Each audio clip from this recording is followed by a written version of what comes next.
Good evening, everybody. Hello, hello. If you've not been here before, my name is Elizabeth, and I am your friendly hillbilly host. And this is Hillbilly Crime. We have a whole bunch of people here already. Let's see.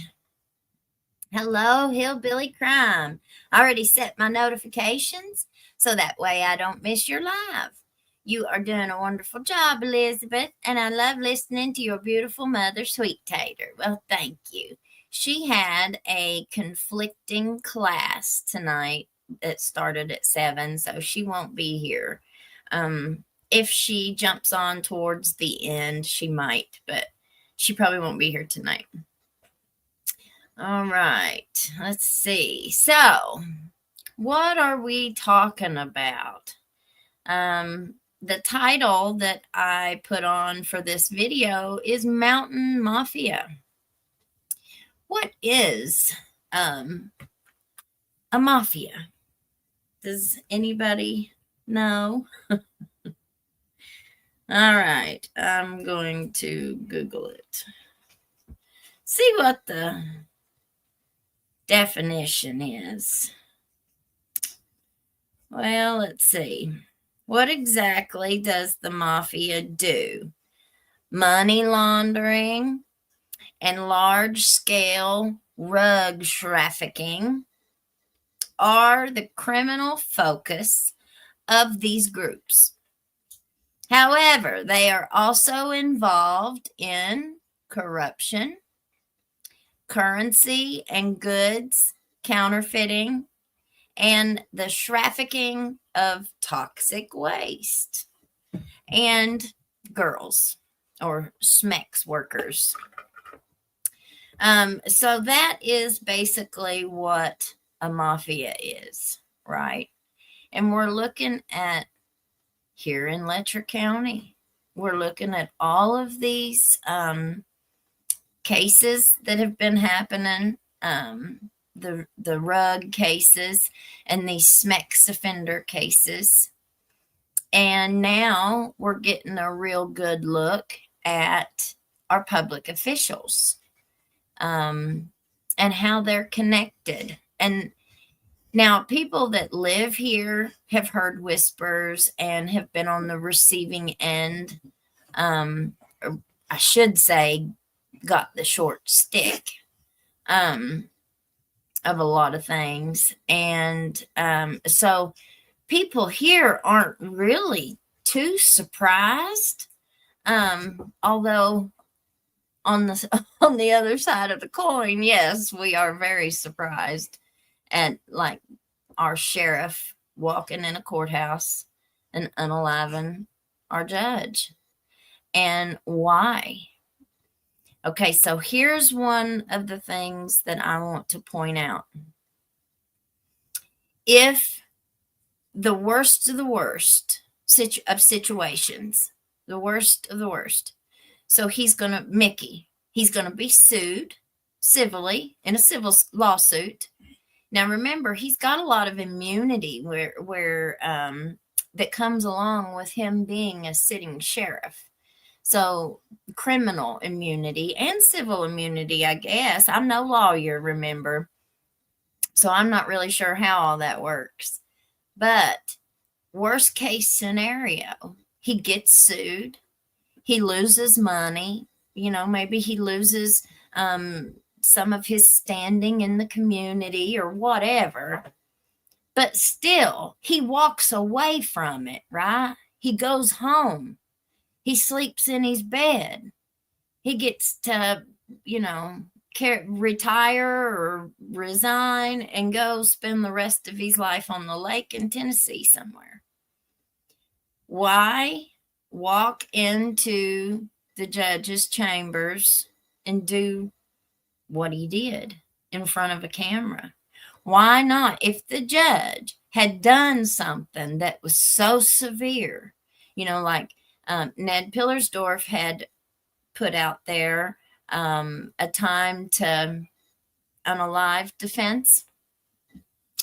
And So that means that to Mickey, the judge had to have done something that was so bad that he deserved unaliving. Well, if he did, if the judge had done something that was so bad, Mickey being in his position, he could have set up some other scenario.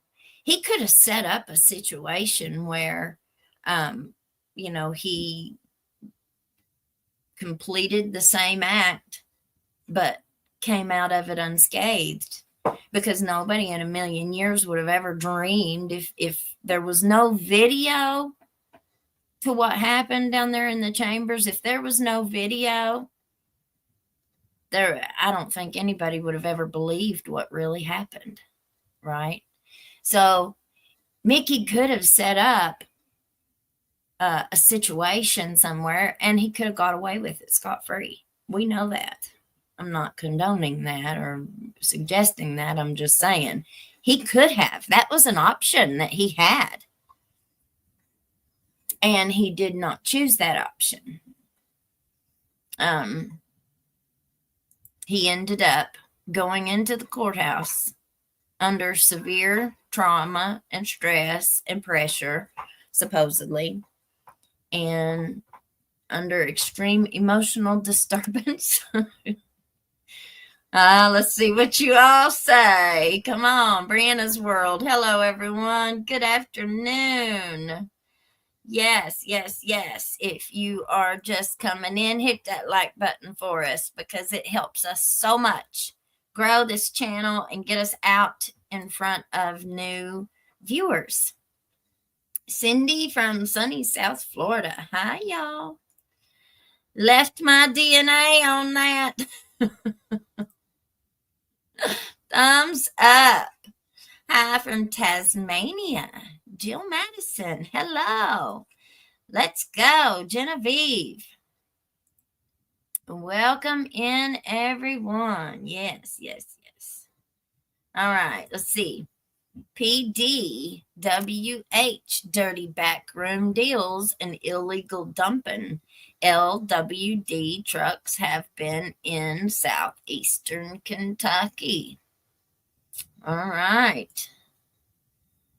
A crime organization. Corn breeders. We call them cornbread fed down here, y'all. Cornbread fed. That's what we are.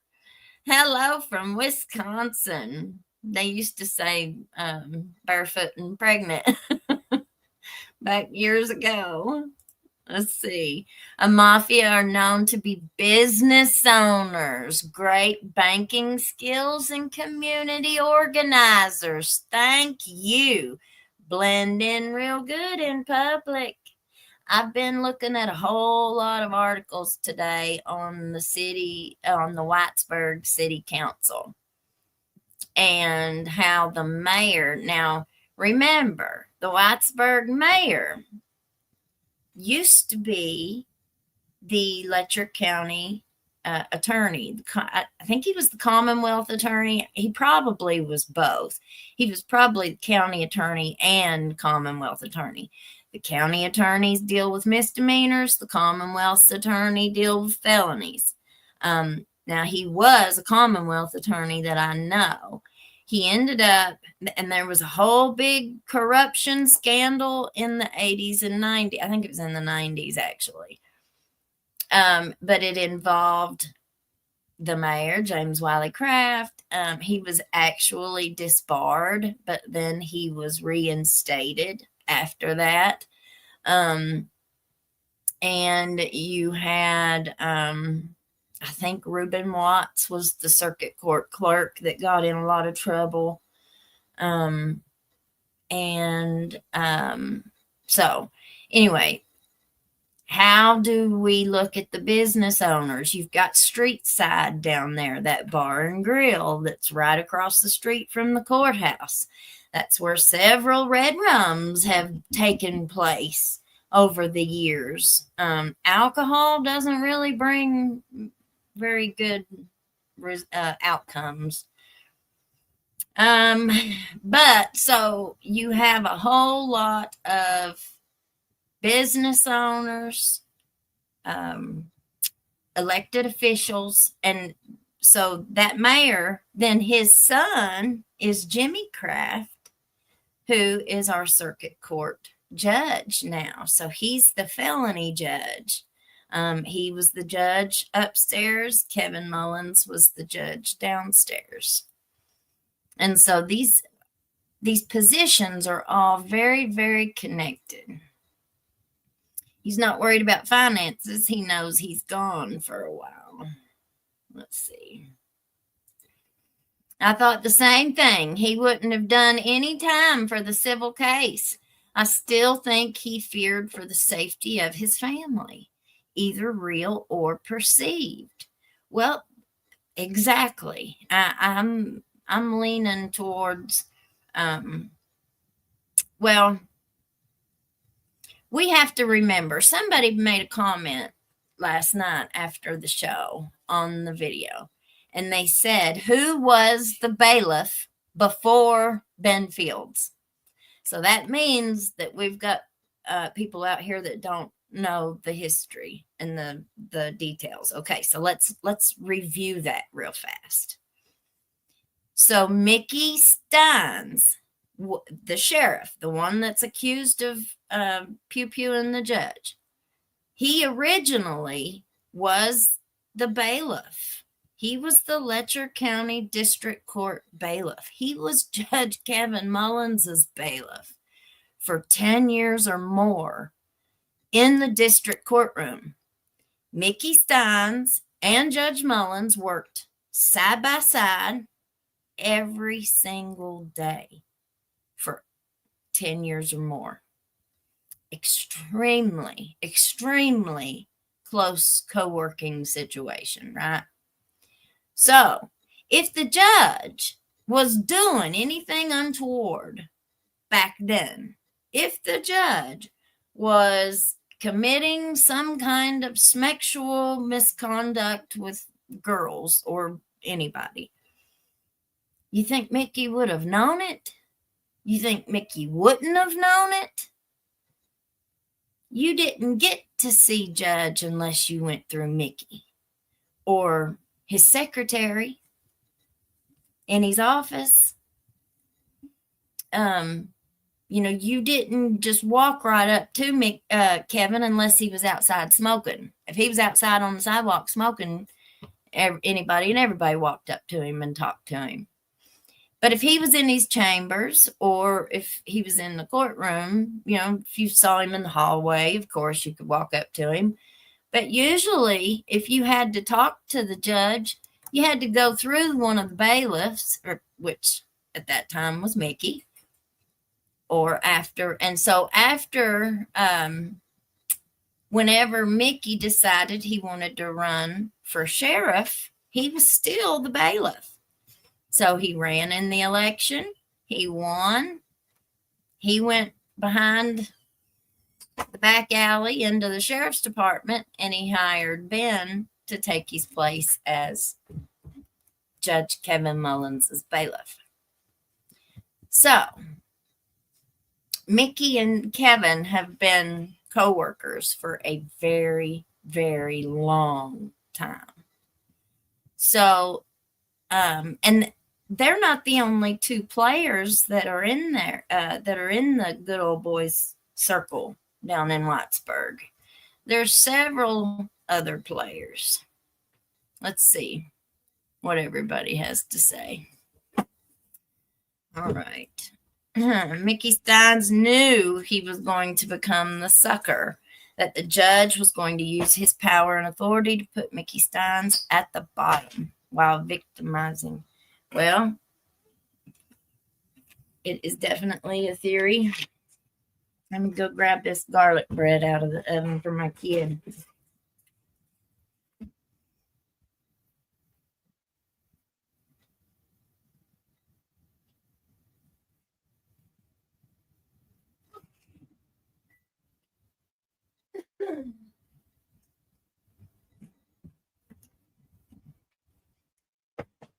13 and 14 years old and still can't take nothing out of the oven.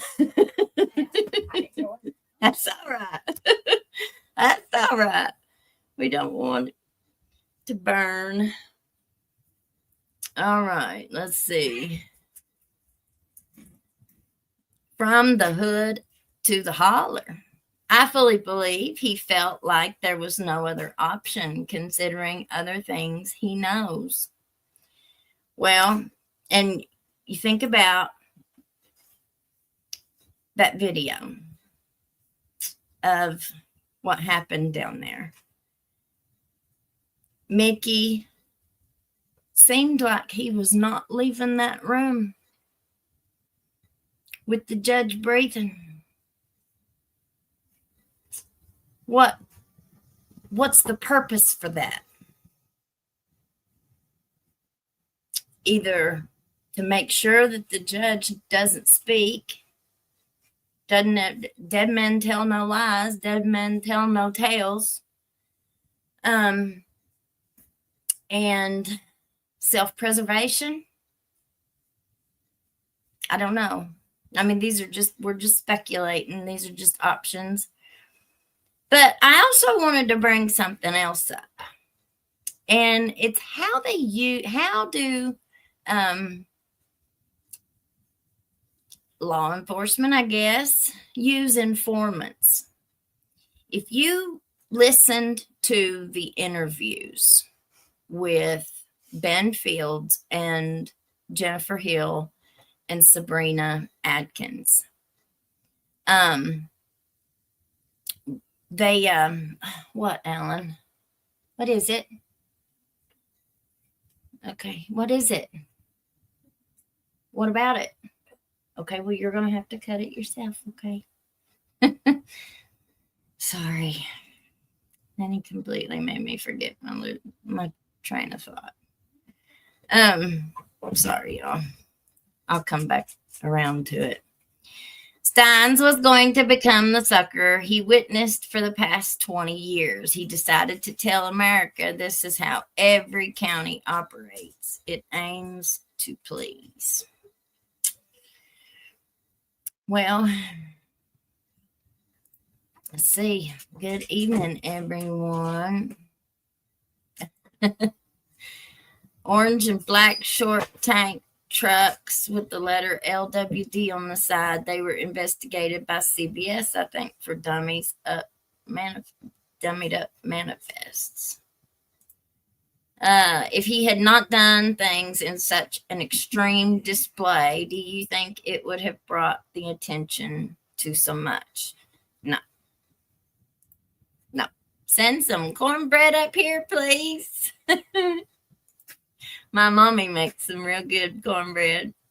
Sounds good, doesn't it? Throw in some pork, picnic, and beans.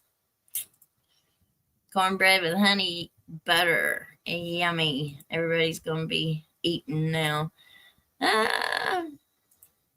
right. Hello from Michigan. Your coverage on this has been so interesting to me. I'm realizing I can be quite naive. We all can be. You know, we can all be naive. I never dreamed that all of this was going on. In my early 20s, I had a lot of very bad experiences with law enforcement over in Harlan County. And I saw how they did with the girls. And it wasn't good. But there was no avenue for anybody to go and complain. There was nowhere to go. The former jail employee that I spoke to, that not recently, they worked there several administrations ago, so they weren't under any of these recent jailers. But they said that they did not tell anybody. They didn't ask anybody. When I asked him why, he said, because I was afraid I'd lose my job. If, you don't know who is involved and who's not involved. And so the best thing that he said he knew to do was just keep my mouth shut. And I'd say a whole lot of people have done that. Did Mickey do that? Did Mickey see things when he was bailiff that he kept his mouth shut about? Or, there are many other ways that corruption works, besides just arresting people that shouldn't be arrested, or doing things that we all know is illegal and wrong, right? There's ways, like what we said, business owners, properties. You've got all these nonprofits now that have popped up everywhere and are putting in grant applications every month. There is a hotel, Daniel Boone Hotel, I think is the name of it, is supposed to be on Main Street down in Whitesburg.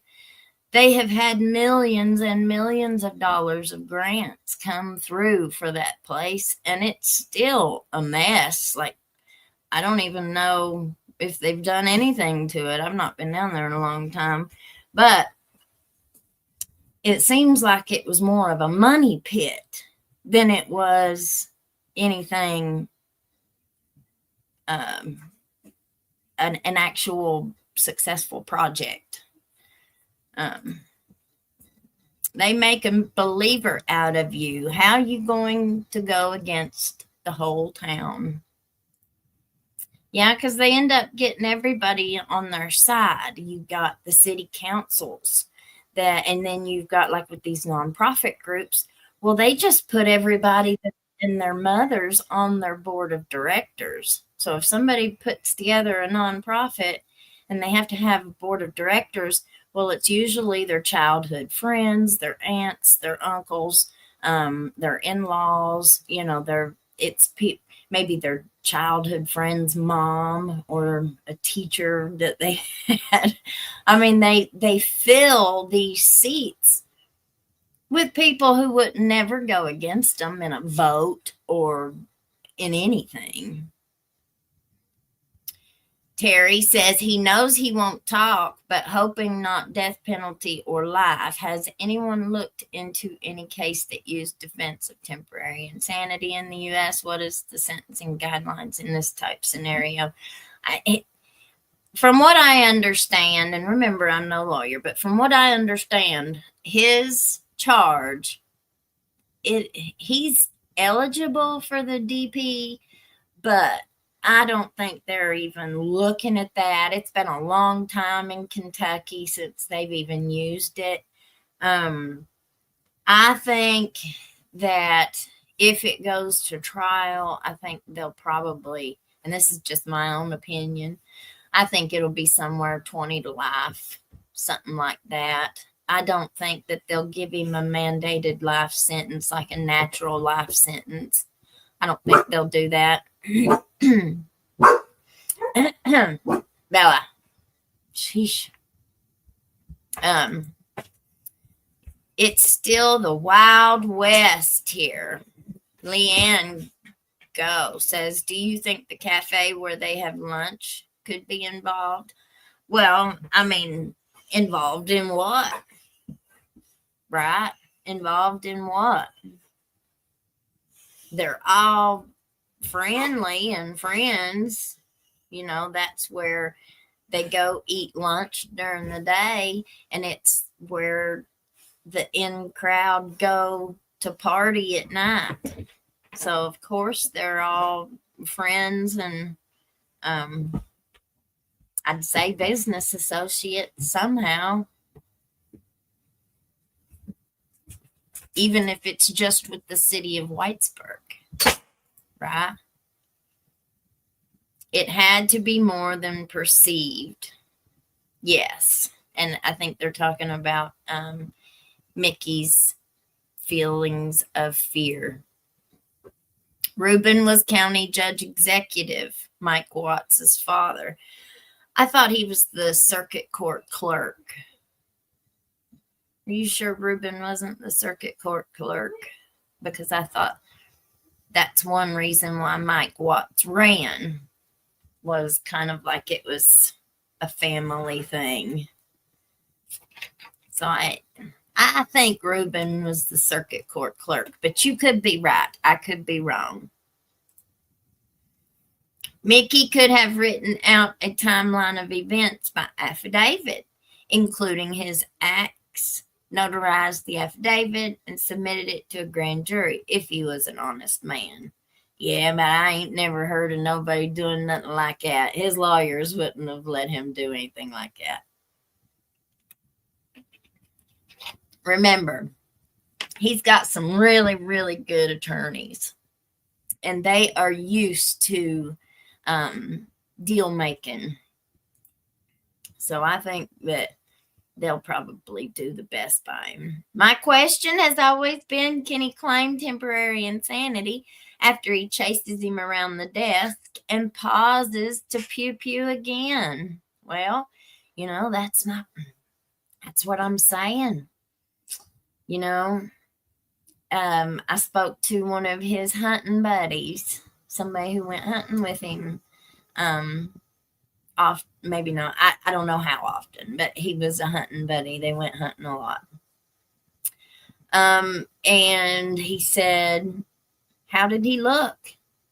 And I said, well, I didn't think he looked out of control. And he said, no, he sure didn't. He said, he looked to me like he was stalking these deer. He said, that's exactly what he looked like.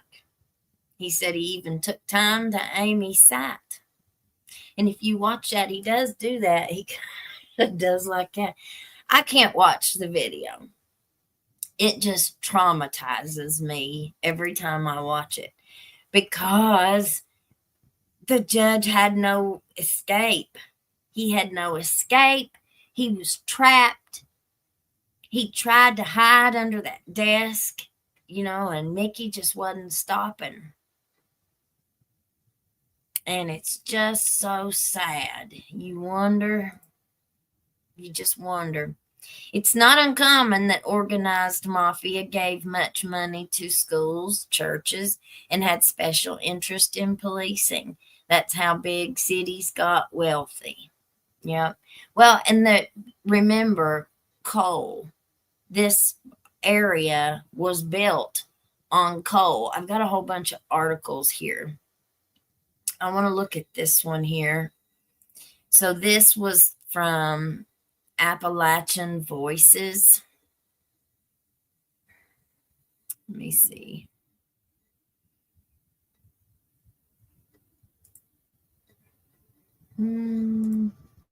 Oh, here it is. Okay. And this is going to tell of some of the corruption and the bribery. Now, this was July 30th, 2015. So what? That's 9 years ago, or 10 years ago almost.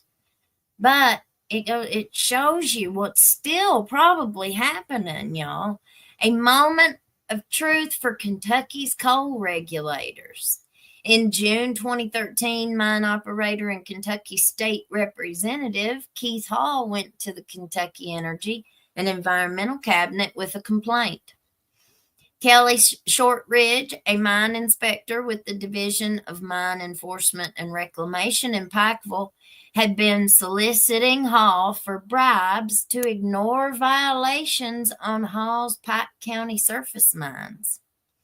Hall told two cabinet officials that he had already paid Shortridge a small fortune and that the mine inspector liked the Benjamins. A report was drawn up, forwarded to the cabinet's investigator general and Secretary Len Peters, and went nowhere. The FBI began investigating the matter when the Lexington Herald-Leader published Hall's complaint report through an open records request. It always takes something like that for the FBI to do what they should be doing, which is investigating. In June, Hall was found guilty of bribing Shortridge to ignore Hall's safety and environmental violations. During the trial, the Bureau submitted evidence that strongly suggests Keith Hall was not the only operator paying Kelly Shortridge. Shortridge himself has admitted to taking bribes from other Pike County operators. So, how deep does the conspiracy go? That's the question many are asking in the wake of Hall's trial. The Herald Leader published a recent editorial that pointed out the familiar territory here.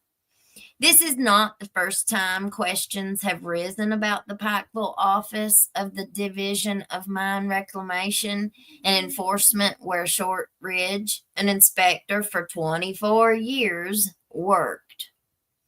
Other Pikeville-based inspectors allowed a surface mine not owned by Hall to operate without a permit for 18 months until July 2010, when rain dislodged the unreclaimed mountain and flooded out about 80 families.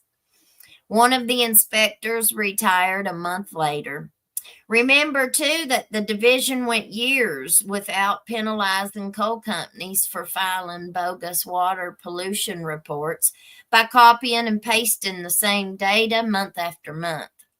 This falsified water pollution data was only discovered after a coalition of environmental and citizen groups, including Appalachian Voices, discovered water monitoring reports that the department had neglected to review for over 3 years.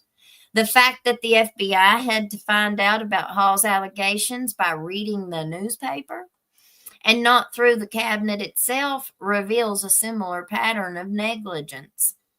How committed is the cabinet to enforcing Kentucky's environmental and safety regulations around mining? The answer may lie in the phenomenally small salary that the state was paying Shortridge at the time of his 2014 resignation, $45,160 a year.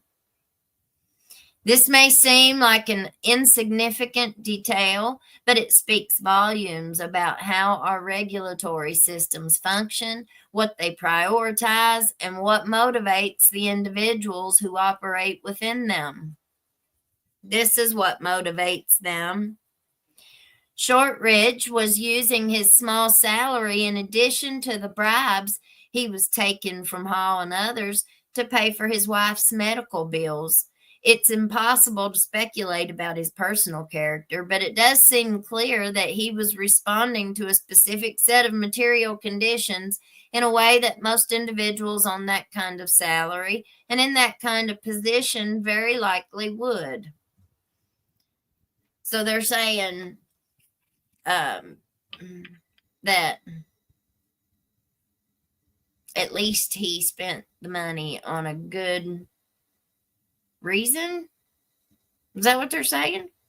Without much incentive to enforce existing regulations and knowing that it pays more to cozy up to the industry than to fight it, we really must ask, how many other Kelly Shortridges are out there? This doesn't seem like an unreasonable question to ask of a regulatory system that, at best, lacks the political capital and material resources to enforce violations, and at worst is overseen by the very mine operators it's supposed to be regulating. Before being voted out of office in 2014, Keith Hall was the vice chairman of the House Natural Resources Committee. Finally, Keith Hall's remark that Kelly Shortridge liked the Benjamins, an incredibly condescending statement from a man who once appropriated his own county's coal severance tax to the benefit of one of his companies. It's revelatory. It hints that there are boundaries to what is and what isn't acceptable within relationships between the coal industry and the state. Shortridge was getting ambitious. His greed was somehow different than Hall's. Keep in mind that this was confessed to 2 cabinet officials, mob style, as if Shortridge was breaking a set of established rules. Hall needed Shortridge until he didn't, and then sold him down the river when he became an annoyance. How often you think that happens? Now that they're both paying for breaking the rules, will Governor Steve Beshear's administration adequately investigate further possible corruption? It unfortunately doesn't look likely. This should be a moment of truth, but history tells us not to expect an aggressive self examination of the state agency's love affair with the coal industry. All right. Sheesh. Let's see. This one. Now, before Andy Beshear was our governor, we had Matt Bevin. And Bevin pardoned a whole lot of people on his way out of office. Familiarity breeds contempt. If Judge was doing after hours activity and Mickey was home or out on calls, how would he know? Sounds very scary. Yep. So it depends on how long the schmecks for favors has been going on. But it sounds like it has been going on for a while. Did the secretary know what was going on? Who knows? We absolutely do not know. The money, after it is cleaned up, travels. It makes its way in city elections, county, state, regional, and federal. DOGE is going to be shocked. Honor amongst thieves. Well, think about informants. Think about the way that they do with whenever they arrest somebody or a detective takes somebody in to question them and ask them about, who all their buddies are and who all is involved and all of that stuff.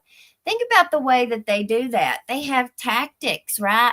Like, I wasn't too fond of the tactics that they used for Ben Fields.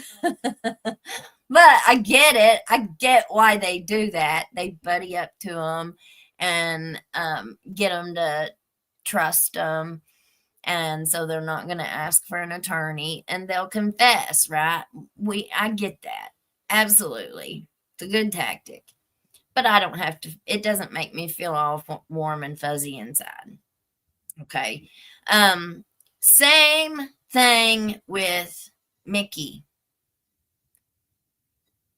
After this happened, I'm sure that his lawyer now would never let him sit for an interview. No way. But think how long he went there without an attorney. And even the public defender in Leslie County, I think what it looked like in that Zoom hearing was that the public defender just took it upon himself to show up down there just so he would have some form of representation for that hearing, which took the prosecutor, Jackie Steele, by surprise. And he even commented on it on the record, saying that it sounded like he was out trying to get him a client, soliciting a client, which they're not allowed to do. But, so that just goes to show you, I mean, it's a really high profile case, but if it was me or you, they ain't nobody showing up down there for us. It just ain't happening. Okay, so let's look at Matt Bevin. Now, the reason why I want to look at Matt Bevin is because Matt Bevin didn't just pardon a whole bunch of SMEX offenders, rug reelers, and really bad criminals. He didn't just do that. He's also the one that pardoned the preacher man, Michael Clark, who was the community liaison for ARC down at the Letcher County Courthouse. And we're going to look and see what everybody said about these big pardons. Read that. Bevin leaves media hanging without so much as a pardon me. All right. And this was a year ago, or I guess 2 years ago, January 6, 2023. Matt Bevin returned to the Kentucky Capitol, spoke for 30 minutes, and then promptly drove away from the building Friday. The former Kentucky Republican governor, who narrowly lost to Democrat Andy Beshear in 2019, tweeted hints at a possible 2023 gubernatorial run, though he would not answer if he was running for office.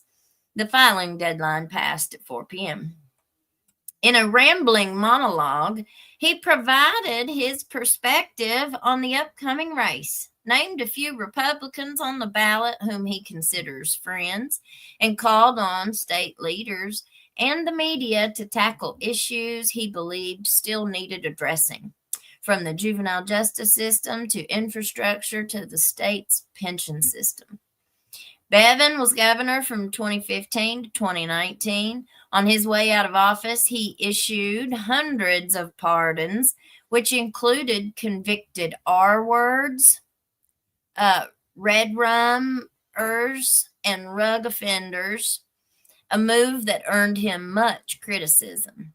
State lawmakers in both parties called for an investigation, and Republican Attorney General Daniel Cameron asked the FBI to look into the matter. Now, remember, Daniel Cameron, or the Attorney General there that they just mentioned, is ARC's CEO's college buddy. So they're all connected, even the ones that don't like each other. Even without Bevin, Republicans have assembled a large primary field. The roster includes Attorney General Daniel Cameron, Commissioner of Agriculture Ryan Quarles, Auditor of Public Accounts Mike Harmon, former United Nations U.S. Ambassador Kelly Craft, and Somerset Mayor Alan Keck. Cameron was previously endorsed by former President Donald Trump. Bevin called on the many candidates in the crowded GOP gubernatorial primary field to not eat each other up. Let's not tear each other up and bring each other down, Bevin said. Everybody wants to be the nominee, but at what cost? He also said Democratic Governor Andy Beshear is not the enemy of the Republicans. He's not the boogeyman. His party isn't the boogeyman, Bevin said. We're all Kentuckians. Let's celebrate that fact. Other Republicans who have filed are Robbie Smith, Johnny Rice, Bob DeVore, Eric Dieters, David Cooper, Jacob Clark, and Dennis Ormerod. Incumbent Beshear has filed to run for a second term in office, though there are two Democratic challengers, Jeff Young and former Republican nominee Pepe Martin. He's expected to breeze to victory in May. According to campaign finance reports, Beshear has raised the most of any gubernatorial candidate. Of course, almost $5.2 million. At the end of his monologue, the former Republican governor headed for the Capitol exit as reporters asked him if he was filing to run for his old seat, about 30 minutes or so before the deadline. As he walked down the front steps of the Capitol, he told reporters to be bold, wear them out on those issues in the legislature, he said before driving away in a van. All right, let's look at this one. This is Michael Clark.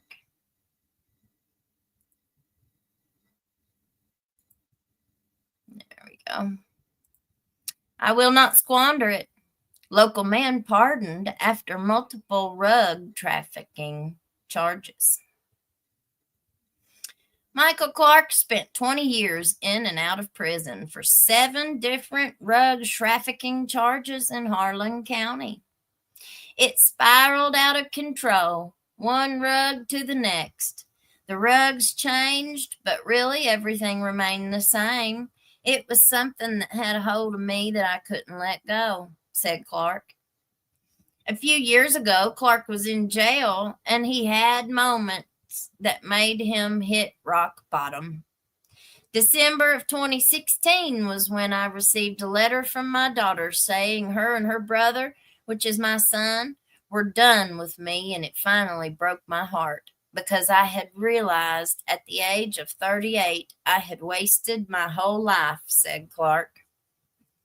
When he was released 6 months later, he was determined to get back on his feet. I regret some of the things I've done, but in all honesty, all those tests I was put through allows me to share my testimony today. And all these messes are messages now, Clark said. He has gotten back on his feet. He works for Addiction Recovery Care, has started his own ministry, preaches across the region, and is a community liaison for the Letcher County Jail. The same judge that I work for now, actually, he had put me in jail, and now we're best friends. We stay on the phone. We communicate, said Clark. He's talking about Kevin Mullins. Last week, everything on his criminal record was erased after former Governor Matt Bevin pardoned him. And this pardon opens many doors that I wouldn't be able to open with stuff on my record because I have Class C felonies, which were not expungible. They would have never come off, said Clark. Well, I'd like to know what he did to deserve that. I mean, come on. Clark said this will open many doors, and he is excited to be able to travel outside the country and to minister. Well, where are you going? I will not squander it because I'm so blessed to get that, said Clark. Clark has since reconciled with his family, and he's excited to spend Christmas with his family. You can find his Facebook page for his ministry, and then it gives it a little thing there. And let's look at this one. Anybody got any comments? Spreading wild rumors from comments and some other chats isn't a good thing, in my opinion. I agree. I don't know what y'all are talking about. I guess I better go on down. Let's see. Adventures of Pete and more. The first time I walked into the courthouse in Hyden, it was like going back to the 70s. Yep. Bevan was a verbal rambler. Yeah. But he was a good old boy, y'all. Bevan was one of the good old boys. So is Andy Bashir. Andy Bashir is one of the good old boys. His daddy was the good old boy, Steve Bashir. I've got a couple articles where Steve Bashir was kind of getting drug into some coal things, coal deals that he made with India. And there was a whole big corruption scandal there that most people, I think, probably didn't even know about. All right, well, let's go over here and read this. I don't want to leave him up there no longer than I have to. Michael Clark. Michael's life journey is a testament to resilience and transformation. Having battled a 20-year struggle with addiction, he faced the consequences of his actions with 7 rug-related felonies, leading to almost a decade behind bars and in rehabs. However, a pivotal moment came in 2016 when he found solace in faith while incarcerated, heralding a radical turnaround. Since that turning point, Michael's life has been a beacon of hope. With 8 years of unwavering sobriety under his belt, his commitment to personal growth led him to earn a pardon from the governor. He grasped educational opportunities with determination, not only graduating from the University of Kentucky, but also obtaining a seminary certification from Kentucky Christian University. Embracing the role of a dedicated family man, Michael, alongside his wife, Wendy, is the proud parent of 2 children and a stepchild. His journey took him to uncharted territory as he assumed the mantle of a pastor at Whitesburg's Rooted Church, where his powerful story resonates with congregants seeking inspiration and guidance. Michael's impact extends beyond the pulpit. Since 2018, he has been an integral part of addiction recovery care, serving as a compassionate community liaison.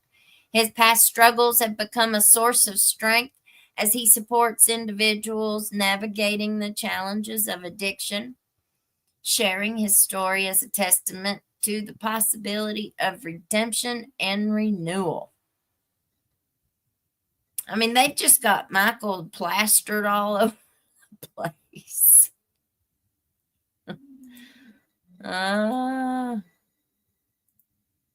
Okay.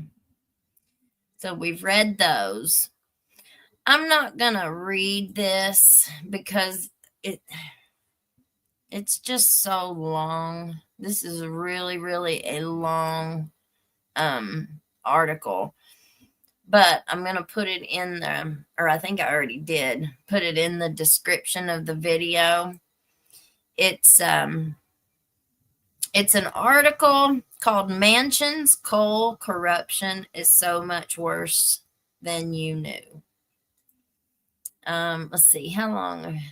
52 minutes. We can read it. Let me pull it up. Because all this stuff matters. At least it's important to the background of the area. It's important to understand the area and just how everything is the foundation. That's the word I'm looking for. Let's see. With the government reform to cut government waste, there will be no money being sent to the good old boys in Kentucky. Now, an oversight in Washington will be seeing no favors and waste happening. Well, you know, that's what allows waste, fraud, and abuse to happen, is not having good policies and procedures in place to be able to detect it, right? If they don't have anything, anything in place to stop people from doing that, because remember, we're talking about human beings. We're talking about people who have addictions, people who don't have very good self-control. There's a whole bunch of people who don't have very good self-control. And a lot of people are good used car salesmen.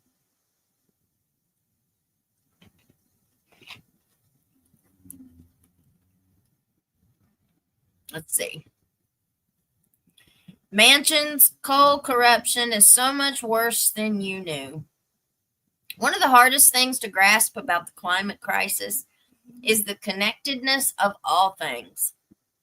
One recent drizzly afternoon, I drove from Charleston, West Virginia to John Amos coal-fired power plant on the banks of the Kanawha River near the town of Nitro.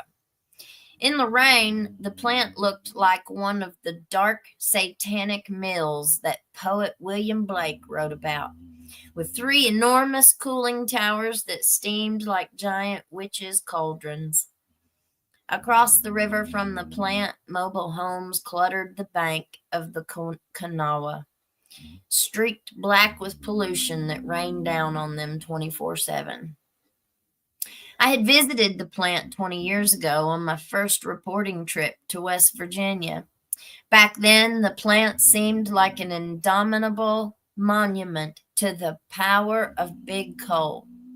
The facility, owned by Ohio-based utility giant American Electric Power. How many of you guys know all about AEP? How many of you guys have been fighting high power bills? Because I know it's not just been us here. For years, we've been trying to get our legislatures to do something about AEP. Here we go. Owned by Ohio-based utility giant AEP, is capable of generating 3,000 megawatts of electricity, enough to power 2 million homes.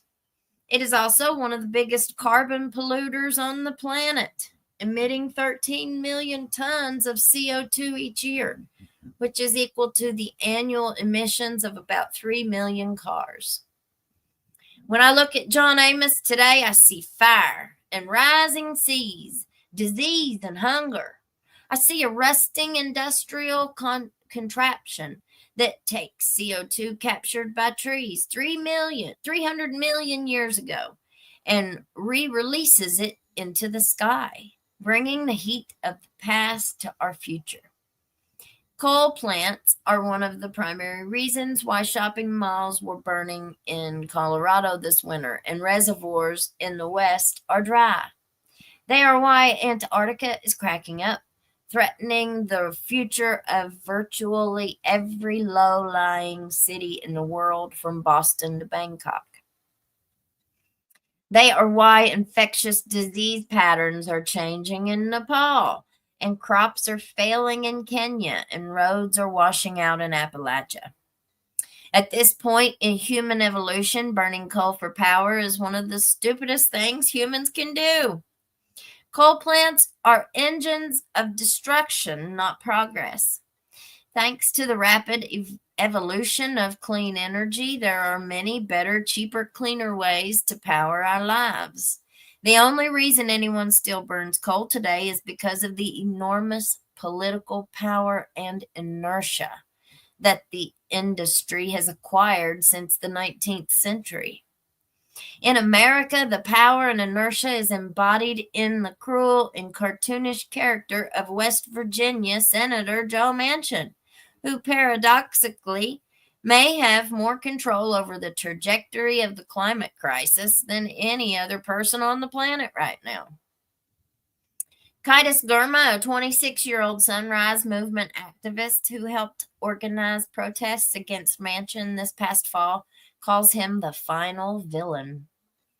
Manchin's influence comes from the fact that in an evenly divided Senate, he is the swing vote that can make or break legislation. He presents himself as a pragmatic man from a hard scrabble state who is always trying to do the right thing. He values good manners and civility and sometimes seems to be channeling the folksy charm of another famous West Virginian, test pilot Chuck Yeager, who was immortalized in The Right Stuff. The truth is, Manchin is best understood as a grifter from the ancestral home of King Coal. He is a man with coal dust in his veins who has used his political skills to enrich himself and not the people of his state. He drives an Italian-made Maserati, lives on a houseboat on the Potomac River when he's in D.C., pals around with corporate CEOs, and has a net worth of as much as $12 million. More to the point, His wealth has been accumulated through controversial coal-related businesses in his home state, including using his political muscle to keep open the dirtiest coal plant in West Virginia, which paid him nearly $5 million over the past decade in fees for coal handling, as well as costing West Virginia electricity consumers tens of millions of dollars in higher electricity rates. More about the details of this in a moment. Virginia Cantor, who was ethics counsel to Presidents Obama and Clinton, unabashedly calls Manchin's business operations a grift. To Cantor, Manchin's corruption is even more offensive than Donald Trump's. With Trump, the corruption was discretionary. You could choose to pay thousands of dollars to host an event at Mar-a-Lago or not, Cantor tells me. In contrast, Manchin is effectively taking money right out of the pockets of West Virginians when they pay their electric bills. They have no say in it. It's one of the most egregious conflicts of interest I've ever seen. How many of our Kentucky officials do you think gets paid off by the power company? Manchin's grift is emblematic of generations of political leadership in West Virginia. I'm always struck by the difference between coal country and the rest of the state. Unmined places like New River Gorge, now a national park, hint at the spectacular beauty of West Virginia before the coal barons arrived. Up in Morgantown, you see a thriving city that is not entirely built with money from mining and burning black rocks. But much of the state is a landscape of corporate exploitation, a place that has been pillaged by outsiders who have sucked out its gas and mined its coal and built mansions in Newport, Rhode Island, and the Hamptons, but left little behind beyond black lung and broken labor unions. The people I have met in coal country in my many visits over the years are tougher than the blade of a bulldozer, smart, self-reliant, deeply connected to the natural world, but the poverty and quiet distress is heartbreaking.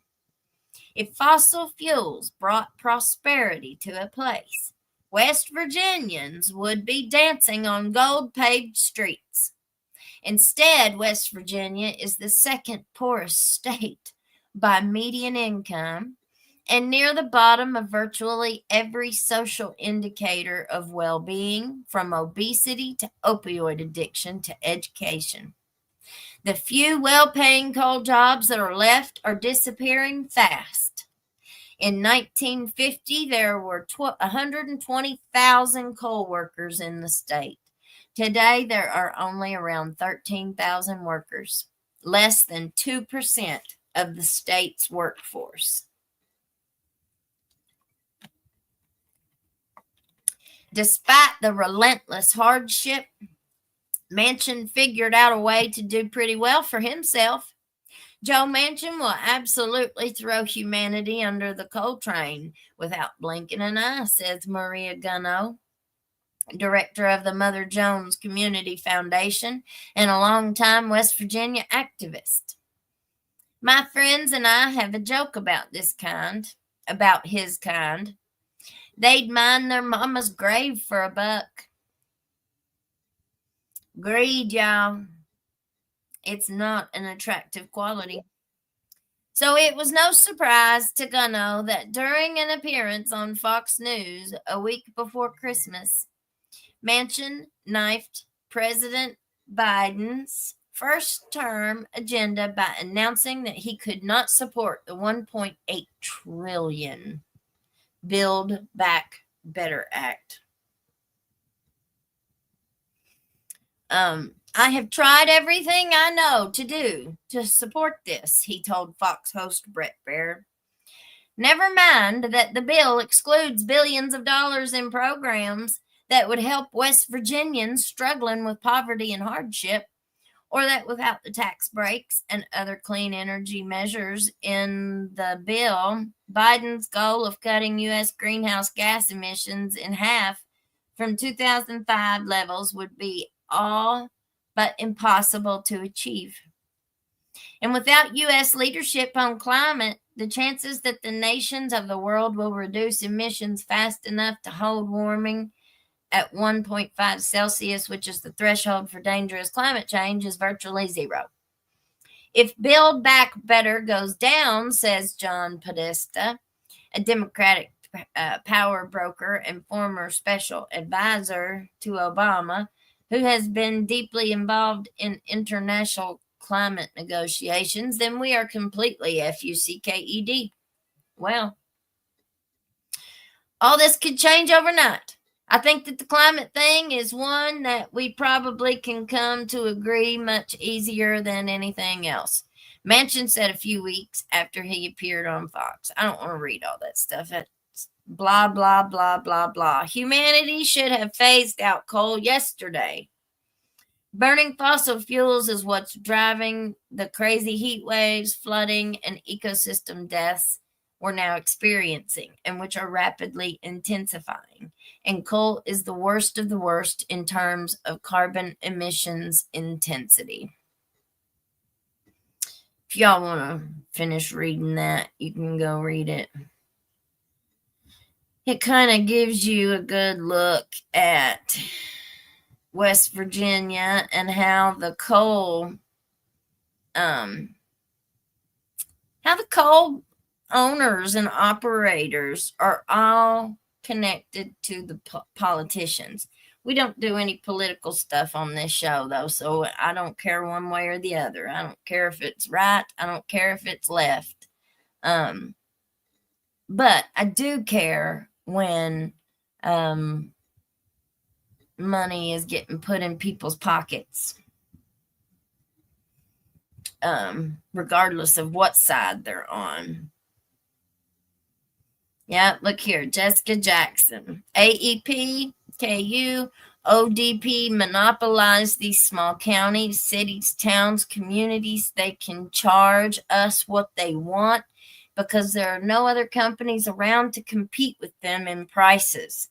Pay or dark. That's exactly right. So many people in this area have just been... I just talked to the lady at the gas station last night, and she said her power bill was almost $600 this month, that it doubled in 1 month. Last month, it was half what it was this month. People have really, really been, what's the right word? I want to say tortured. I want to say taken advantage of. When it comes to the power bills, the energy costs in southeastern Kentucky, and it's not just in Kentucky. We just read that from West Virginia. I'm not sure what all states actually that AEP actually provides service for. I know they do, because see, some counties, even in Kentucky, have different service providers. Let's look at this one. Kentucky gets a D+ grade. Now, this is 10 years old, but it's the only one I found. Kentucky gets D+ grade in 2015 state integrity investigation. Look here.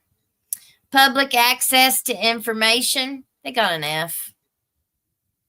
Political financing, they got a B-. Electoral oversight, a D. Executive accountability, C-.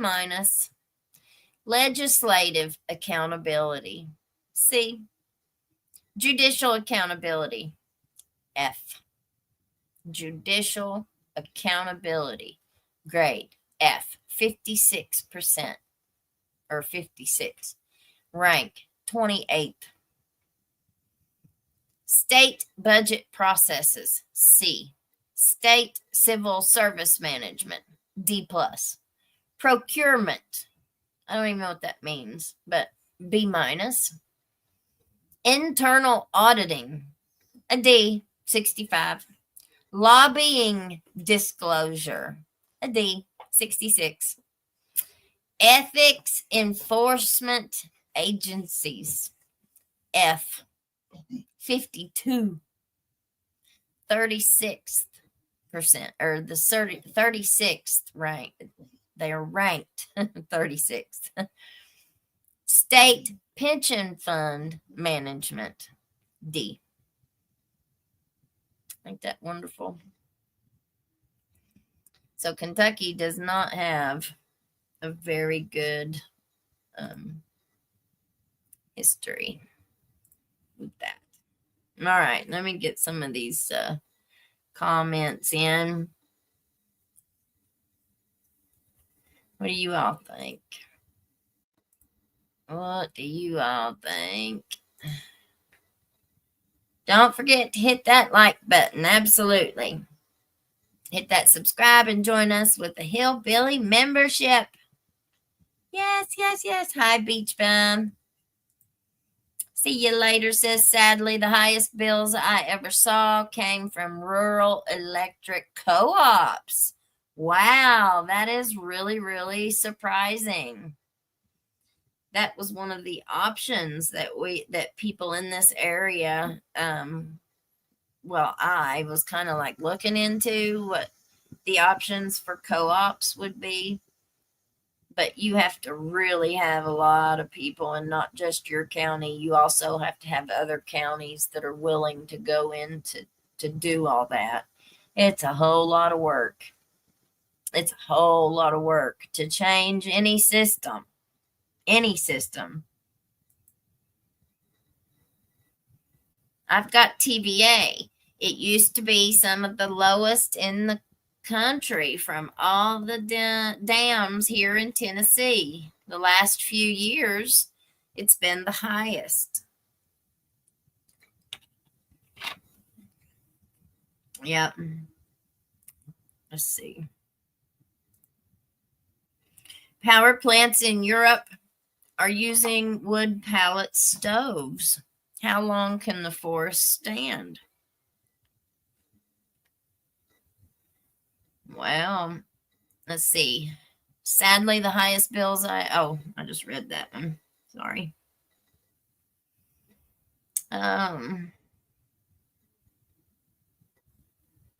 Yeah, I wasn't really talking about the climate stuff.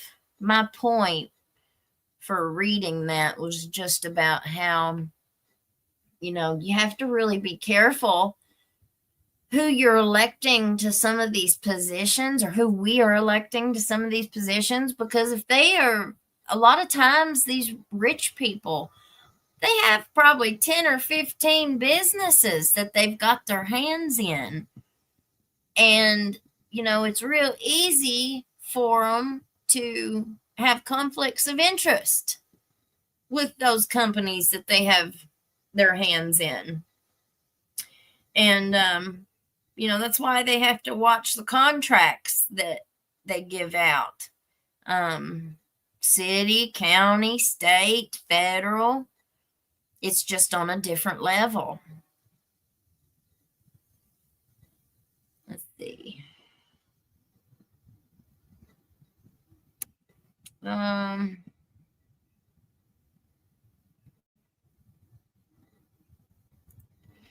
The coal mines here had to be, after they were mined, they had to be, my camera's off. After they were mined, they were supposed to be reclaimed. They were supposed to be washed and reclaimed. And so whenever they went in and they mined all the coal out of it, they've just abandoned these coal mines, and they call them zombie mines now because they've just been abandoned. And I've seen several articles where they have linked some of these old mines and unclaimed properties to the floods, the devastating flooding that came into this area a couple years ago. And our politicians, it's the elected officials who have say in all of this stuff. I think they even, the last I heard, they had even appointed Angie Hatton, who used to be one of our state representatives here.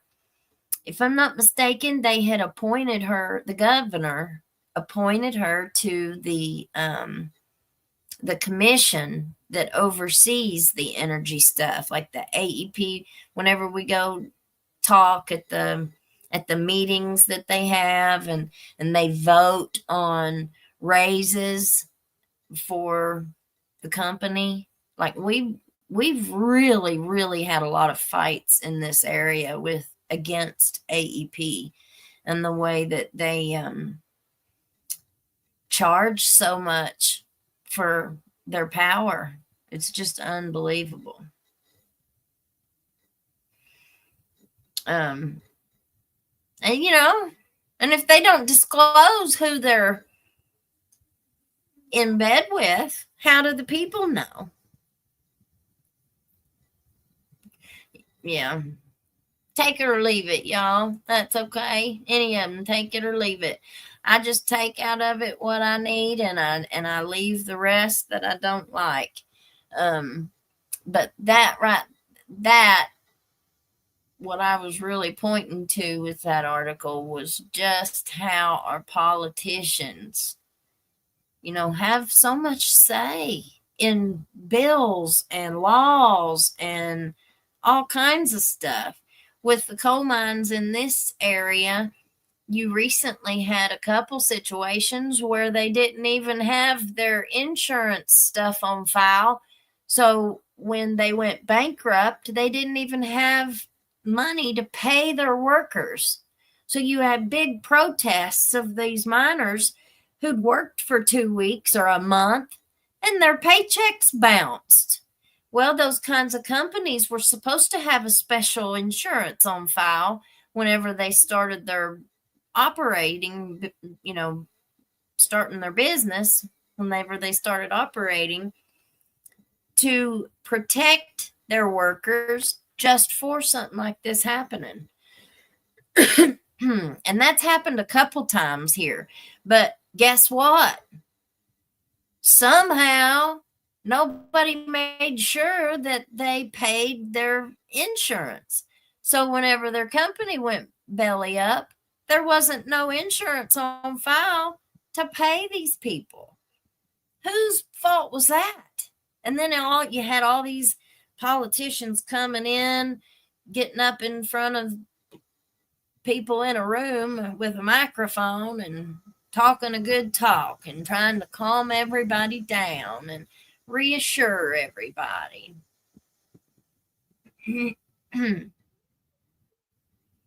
Well, they vote in the best interest of themselves, not the constituents.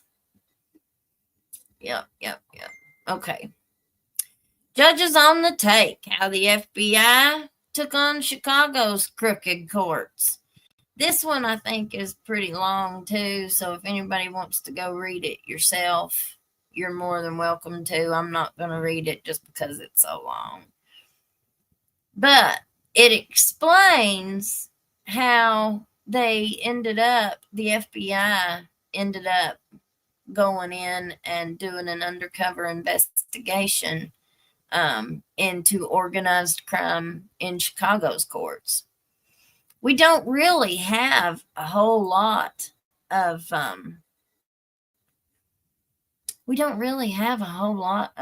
examples, so I'm trying to just pull out examples where we can find them. You don't have very many times where investigating agencies came in and had the nerve to go after them, I guess. I don't know. Is that a bad way to say it? What do they think is used to build those solar panels and windmills? How about the machinery to dig and run pipelines for natural gas? Yeah. I'm not against coal, y'all. I'm not against coal at all. I was just talking about how our officials can do bad stuff behind the scenes when the people don't even know about it. The government would like to get rid of all of us hillbillies because we show others how to survive. We can mine our coal, grow, harvest, process, and preserve our own food. And we can teach others.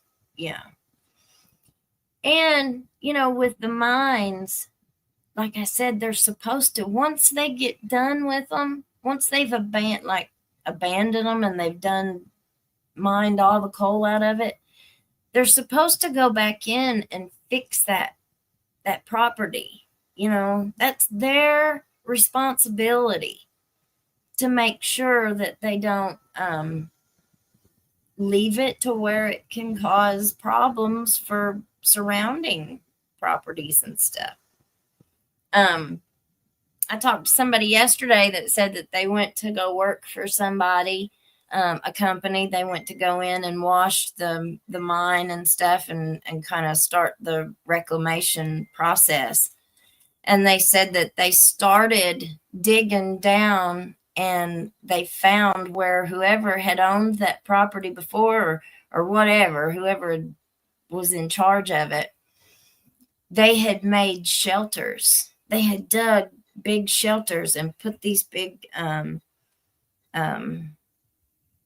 shelter is the only word I know to use, underground. And he said that whenever they broke in them, there was a Corvette down there. They had all kinds of equipment. There was just so many things that they had hid down in the mountain in these shelters that they had built underground. He said that whenever they found it, they shut it down. The boss man went and called whoever, said they shut the whole job site down, sent everybody home, said they came back in about a week and said everything was gone. So apparently whoever the boss man was knew who to call, and they called whoever it was supposed to. They called whoever, and whoever it was must have came and got it all. But if we would have to just be, I'm not as naive as what I used to be. I didn't believe that stuff like that could happen. But now, oh yeah, it does. Lots of conflicts of interest and back channel ties in healthcare. Insurance owns big pharma. Insurance dictates to doctors. Yep. And now you're seeing the treatment centers and the treatment facilities in cahoots with your healthcare facilities and the courts. I mean, sheesh. Everybody's in bed with everybody these days.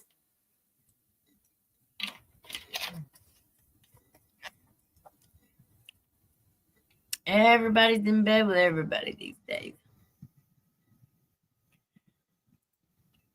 I go grocery shopping at my mama's house a lot. She cans everything. Started canning milk even. That's awesome. I have a friend, and I've never went to her house and ate or anything, but she always puts these big old pictures. She puts pictures on Facebook every year of cans and cans and cans and cans and cans of stuff and she's got about 10 grandkids, so they eat it all. Yeah, I'm sorry. That might have been a bad article to show y'all, but it made me think about just how high up it all goes. That article with Steve Bashir might have been better with India. they're all, honey. Every single one of them has some kind of scandalous story. Special interest groups run everything. Nothing new. Everyone elected to Congress comes out a multimillionaire on only a 6-digit salary. Thank you, LS. That's right, every one of them. And it's not just with those high jobs. We see that right here in Letcher County. Look at your magistrates. Heck, they make $25,000 a year. For what? Because they go to a meeting once a month? I mean, what do they really do? Some of them, we've got some magistrates that really work on the roads. Like we've got some like in the wintertime, they get out and work on roads and stuff. But I don't know. Those are really good paying jobs that you don't really have to do a whole lot for. You know, you could get voted in and elected as a magistrate, and you really wouldn't have to do nothing if you didn't want to. It's a popularity contest. It's going to take the people pulling together and pushing back on town, city, county, state officials. Somebody sent me some stories out of Wheelwright, or a story out of Wheelwright, where the voters were being intimidated. Oh, there was a whole bunch of stuff to it. I'll have to wait until I have it all in front of me because I don't want to say the wrong thing. Surface mining is supposed to do some part of fixing things back. Underground mining gets sealed off. Yeah. Bunkers. I bet I know who put some of them there.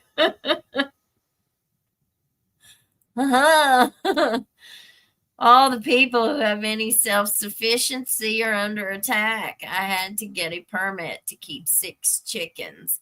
No roosters allowed. The town asked me why I would want to keep chickens. Hello, 5 kids. I believe that. A lot of them around here, they're not supposed to be allowed to have chickens. I've been feeding these 2 starved ones out behind my house. Now they think I'm their mom or something. Look at what Ballad Health moving in did to medical facilities around here. The nurses and doctors went running away from here. It's a good point. There used to be a miner that got busted burying things. Think you said you were going to talk about him. Which one? Oh. Cook. So you had one coal miner around here who was the county attorney and the former state representative's grandpa. So, power is generational, y'all. Generational. There was supposed to be a plant near Dean repurposed to process rare minerals from coal sludge. We send it to China for processing, then buy it back. Does that make any sense whatsoever? Look at Sheriff Knoll. He had his family and jobs all around town. Wonder how many more like him. That's right. His daughter was just sentenced to prison not long ago. It's the same thing here. Nepotism rules. They hire their friends, their sisters, their cousins, their in-laws. They hire all their own people. Frankfurt took our coal money. Now they are exploiting our drug addicts for grant money profit. See Judicial Commission on Mental Health. Kevin was considered the pioneer. Look at the photo. Yep. Well, and Van Breeding, the doctor down here at MCHC, he's like the head honcho. He's the one who started the HEAL organization, which is a nonprofit group who has Tim Robinson, the CEO of ARC, sitting on his, he's Tim Robinson is one of the top dogs of heel with van breeding. And it looks like they went around and got every single little town in Letcher County all of their opioid settlement money. They asked them to give it to them, and it looks like they gave it to them. Said that Neon gave them theirs, Whitesburg gave them theirs, and somebody else gave them theirs too, but I don't remember who it was. And they said that, what did they give it to them for? Because they are going to train their law enforcement how to better deal with addicts. Something like that. Public service is supposed to serve the public, not themselves. It's going to take everyone pushing back. Quack, quack, quack. Term limits would help. Term limits. These people get in these jobs and these positions, and they just stay there forever. They make a shit ton of money while everybody else gets poor. I was raised on canned veggies and fruits. Now I couldn't grow a tomato to save my life, and I live on a farm. Redheads roost. I love it. I love it. China's getting our coal. We don't even make our own steel. Steel is inferior now. Yeah. And listen, if they would take our coal, like if they would bring back coal mining and they would let us produce as much coal, it would, I would love that. I would love that. We would be able to completely power our country without any help whatsoever. And we would have jobs. So many people would have jobs. If people just did the right thing, if everybody stood up and did what was right, the world would be a lot better place. I mean, I've not always done what was right. I've made bad decisions. I've made the wrong decision many times. But I don't do it on purpose. I want to make the right decision. I want to do right. I want to help somebody else. It's greed. Rich people are the greediest people I've ever seen in my life. Bless my forehead, no more. Well, they're rich, I guess, because they hang on to every dime. I don't know. I don't know. I feed everybody and stuff.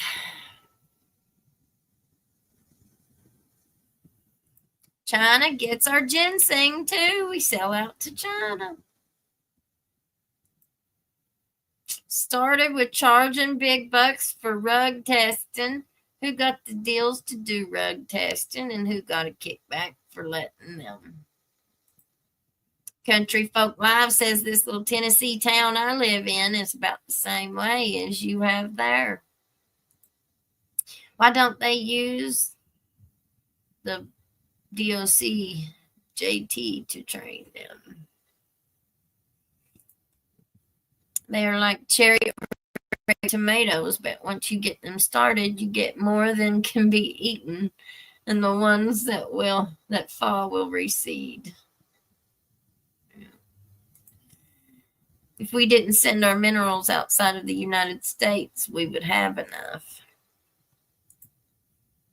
There were power plants with clean coal technology that were to be built in the 90s, but the developer died skiing into a tree like Sonny Bono. It was a huge loss for coal and power. Jessica says they are rich because they are selfish and mess people over. Well, AEP, the power company here, we have had so many meetings with the Public Service Commission. They've had a ton of open meetings where people could go in and, speak. I spoke at one of them. They've had many petitions that have been circulated.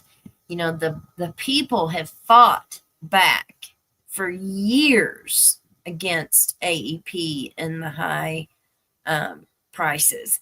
But it all boils down to that Public Service Commission, or that board approves and denies anything and everything related. And I think that's where a lot of the bad stuff goes on. If and I'm just saying if there's any kind of misconduct on the part of them, like the thing that we was watching last night, it said it's not enough just to find out who pew-pewed the man. You have to then go find who paid them to pew-pew the man, right? So you have to find, the undercover story. You have to find the undercover. It's not going to be out, where you can see it. They have to investigate this stuff. Well, who's looking? Who's the one actually investigating? One, do they even know what they're looking for? And number two, if they do know what they're looking for, are they, is there a conflict of interest for them? It's like the police policing the police. If you've got board members, if you've got people that have an interest, a self-interest on certain boards that approve or deny rate hikes and stuff like that, you got a problem. How do you trust them? I don't trust any of them. Country Folk Live. It's a little Tennessee mountain town that I live in. Brothers, cousins, father-in-laws, brother, etc. And the good old boys here love it. Yeah. Term limits are definitely needed at all levels. When you got a mayor who's been the mayor forever, and then they die and their wife is appointed mayor, new mayor. I mean, okay, so a spouse might have some osmosis knowledge, but I don't think that's cool. I don't think that's cool. Just because you was married to somebody and they pass away, and then how dare you even criticize any of their service because they've passed away? It's crazy. I think it's crazy that I'm in Virginia and have KU electricity. Yeah, who hasn't hit the like button? Hit that subscribe button, it's free. Hit that like button, it's free.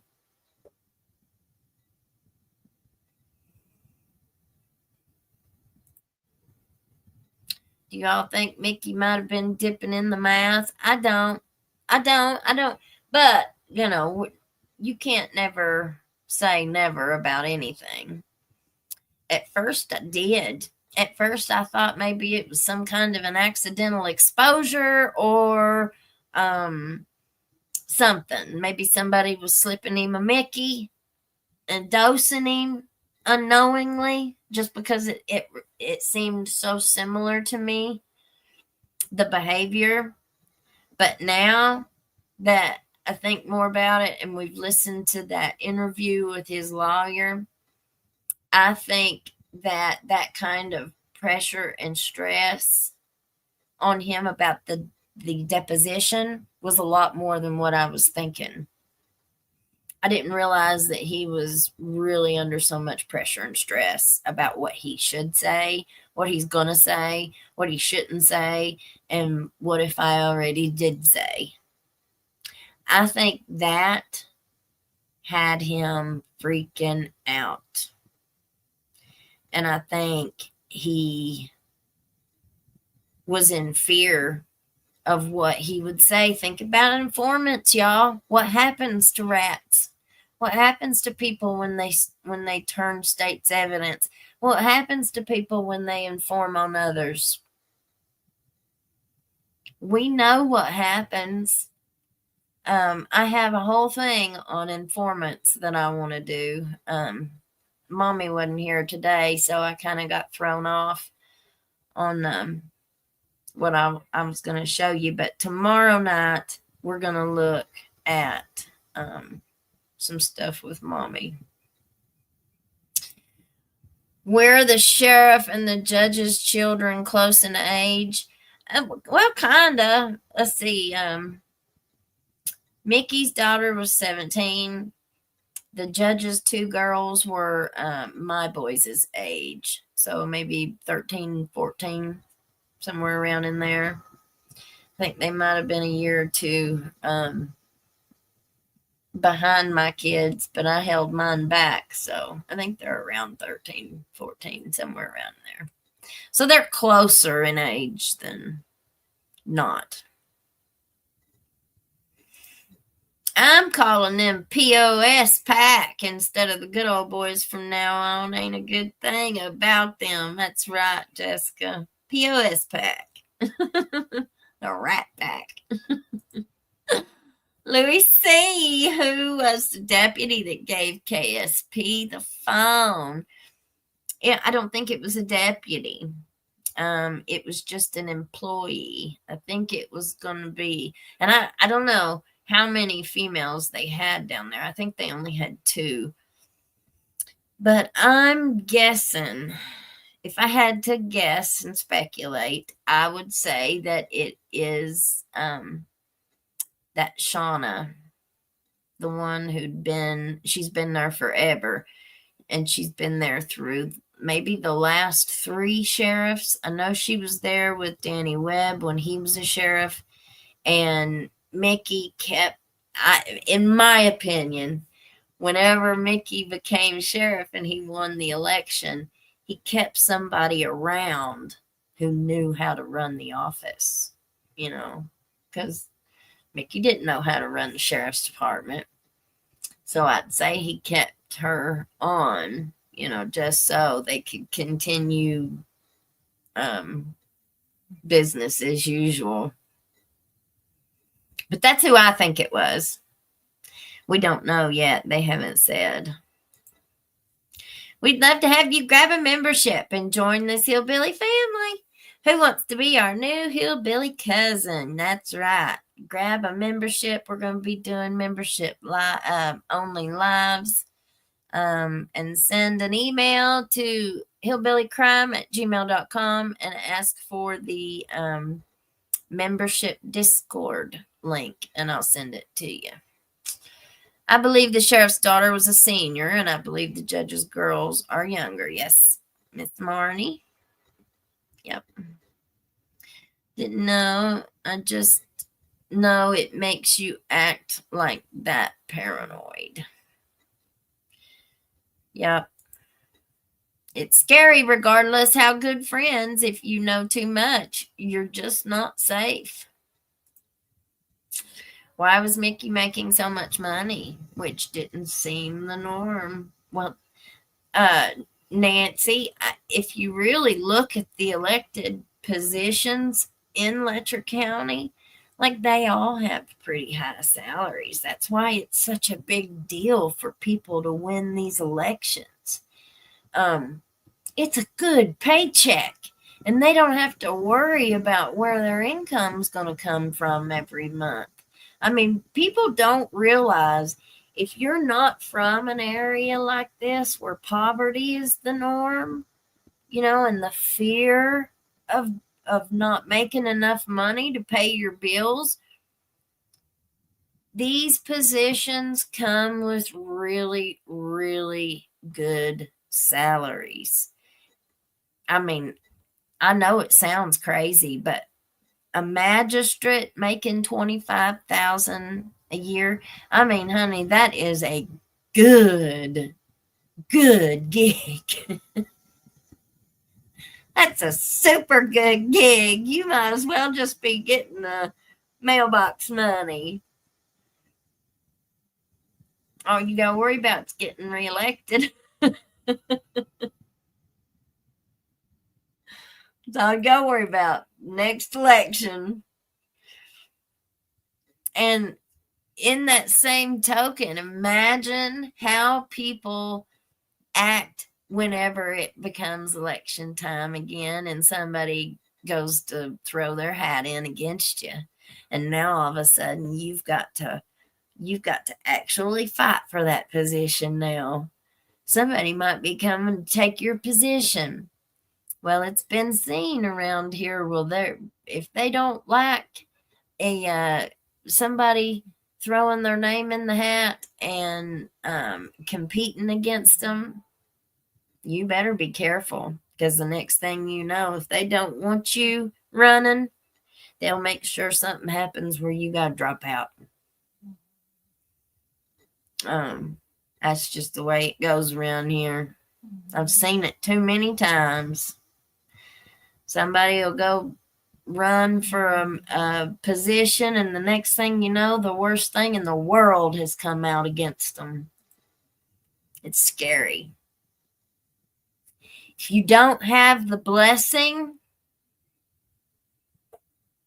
of the powers that be, the election is a very scary thing. Why was Mickey's salary so high, which was out of the norm? He said that he got $115,000 a year, and that was by statute. So it wasn't like it was Mickey's doing. That was a Kentucky state law that he get that much. For some reason, like, I don't know how they come up with that, but if it was dictated by statute, then that means by Kentucky law he was to make that much money.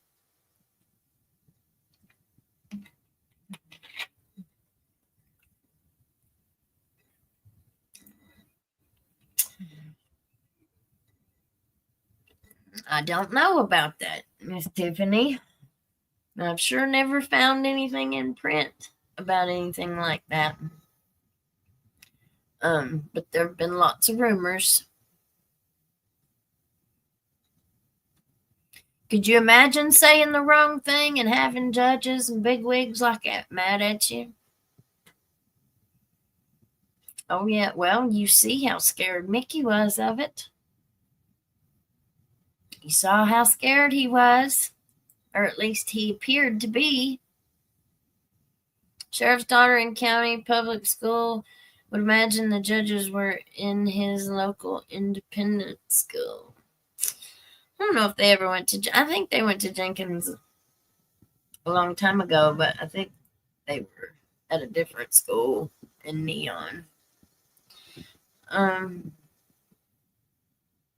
see. A younger Mullins looks just like Ben Fields. They have to be related. Yeah, I don't think they are.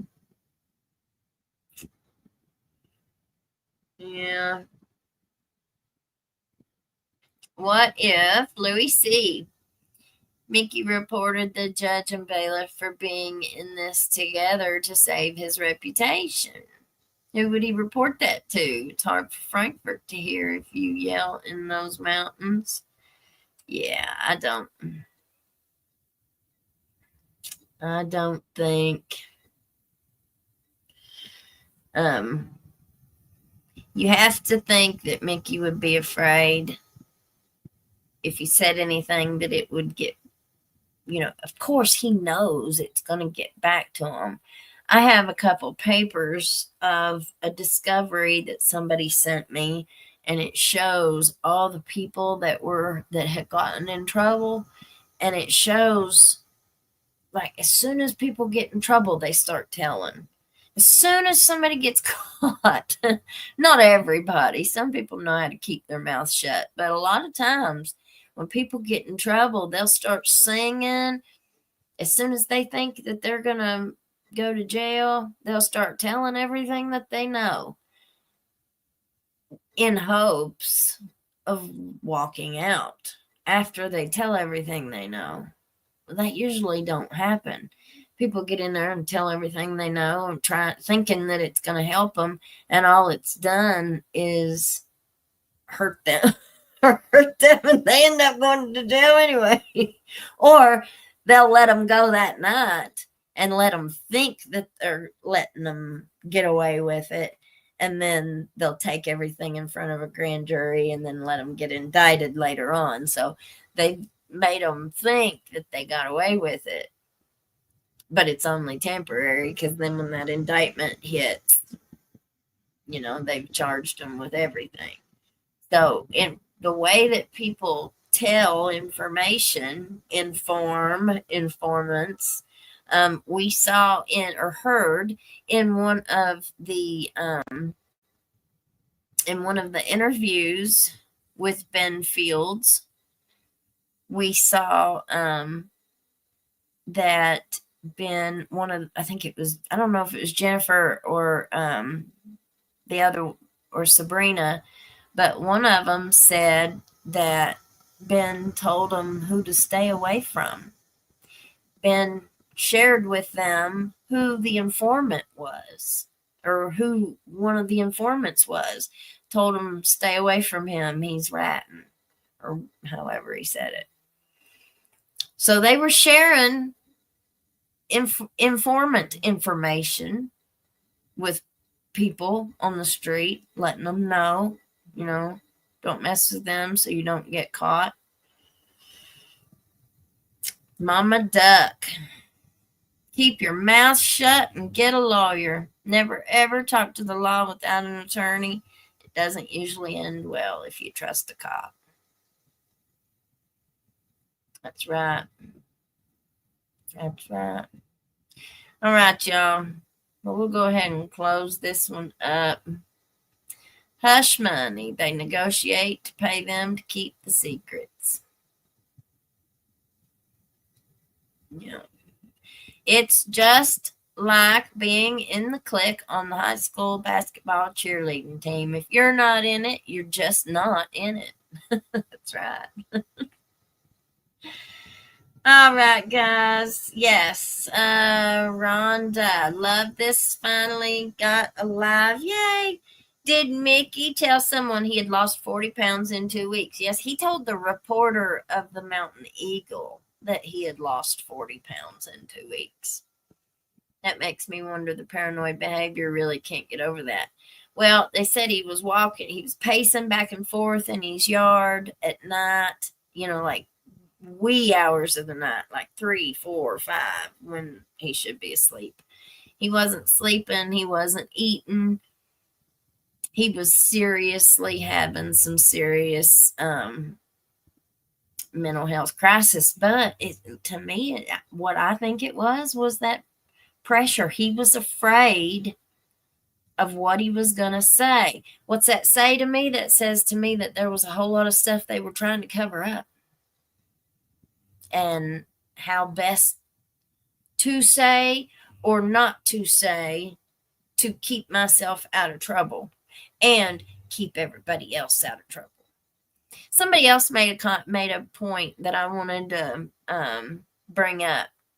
They said, if Mickey was going to be mad that somebody had done this to him and had drug him in the middle of all this and got him in trouble, wouldn't it have been Ben Fields?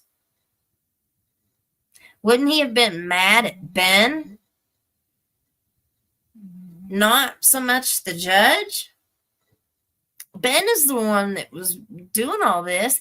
Ben was the one who admitted in the plea bargain that he was having schmecks with women in the bathroom. in the courthouse. He also said he did it in the elevator of the courthouse. If Mickey was going to get mad at somebody for, doing this and getting busted and dragging him in it, wouldn't it have been Ben Fields that he blamed? So I think that's a very interesting point. Y'all think about it and let us know. And send me any kind of tips and stuff to the email, hillbillycrime@gmail.com. I'm not a great public records requester, y'all. I'm just not. I'm not great at it. Anybody who gets anything public records, send them my way. Or if you got an idea, or if you think that you want to help me, because I've got several cases and requests, information that I would like to request. Holler at me and help and do it for me. Help me get that done. All right, y'all. After last night's show, I thought of doing a discussion on Watergate. If there's interest, we can set a day in Discord, y'all. Mama Duck's our Discord lady. Tell her thank you for all her hard work. We love you, Mama Duck. She's our great mod. Thank you to all of our mods. Thank you to each and every one of you. That helps so much. And we will see you guys tomorrow, 7:00 p.m. Y'all stay warm, stay blessed, and peace out, Girl Scout. Bye-bye.